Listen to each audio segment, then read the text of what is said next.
Hey everybody, welcome back to Jeff Bull Central. Seems like an unlikely thing to do in the year 2022. There's no anniversary for this game, there's no re-release for this game. It's just a good old-fashioned cool game from almost 10 years ago. This game came out in 2013. It is called Bioshock Infinite. I'm sure you are familiar with it, and if you are not, what are you doing listening to me talk at you for? Go play it. But assuming that you have played it, or that you can't play it, or that you don't want to play it and are just curious, let me tell you a little bit about this game. Now, there was a fundamentally game-changing video game that came out called Bioshock, right? And it was dark and atmospheric and moody and challenging. And the story was complex, and there was a cool twist ending, that actually had a comment to say about following orders blindly, even if you're a video game player. It was cool. And there was a sequel made not with the original development team, and then this game was made by the original development team of Bioshock. But the creator, the head honcho of this group, he's kind of a nut job, and he didn't want to do the same thing. He didn't want to repeat himself like an artist. You see, like an artist. So he took his Bioshock concept and he placed it in a floating city in the clouds, circa 1917, or is it 1912, something like that. And he basically we tried to capture lightning in a bottle twice, and we basically succeed, because what I want you to know is that this is like one of the most endearing and thrilling games made in the last decade, for sure. And what's cool about it is the sense of momentum, I find. You have all these sky hooks that you can latch onto and fly around the place. There's also a sense of momentum to the basic layout of the game. It's a very linear game, and that's gonna please some people and not please others. This is an old-fashioned notion. No open world. We just channel you through what you need to see.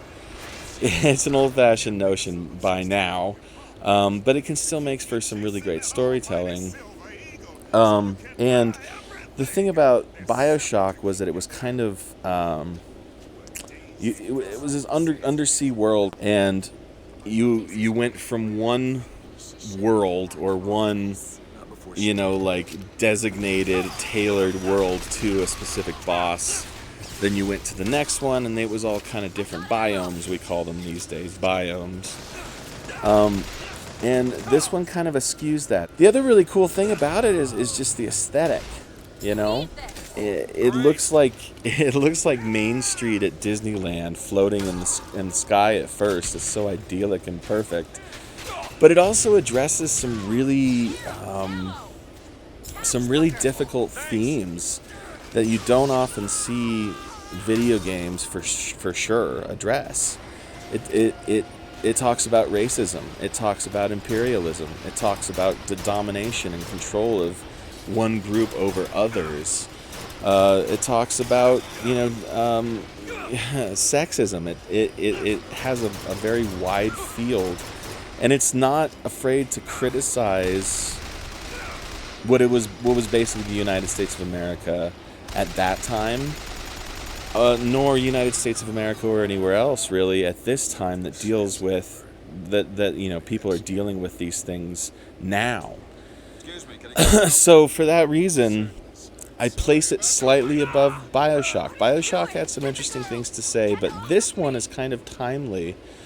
It reflects a lot of really important ideas, and I don't want to beat that to death. It's also really fun. The shooting is great. I love the sense of momentum, the sense of fun. You never played this game before? Check it out. Totally worth your time.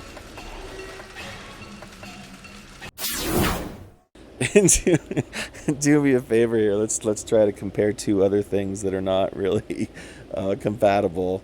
My music and your wallet. No, sorry. This is a music I've just put out. It's called Numb the Pain. It's an acoustic EP.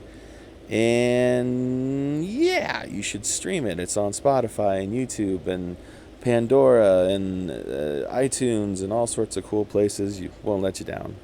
Thanks. Thanks for minding me.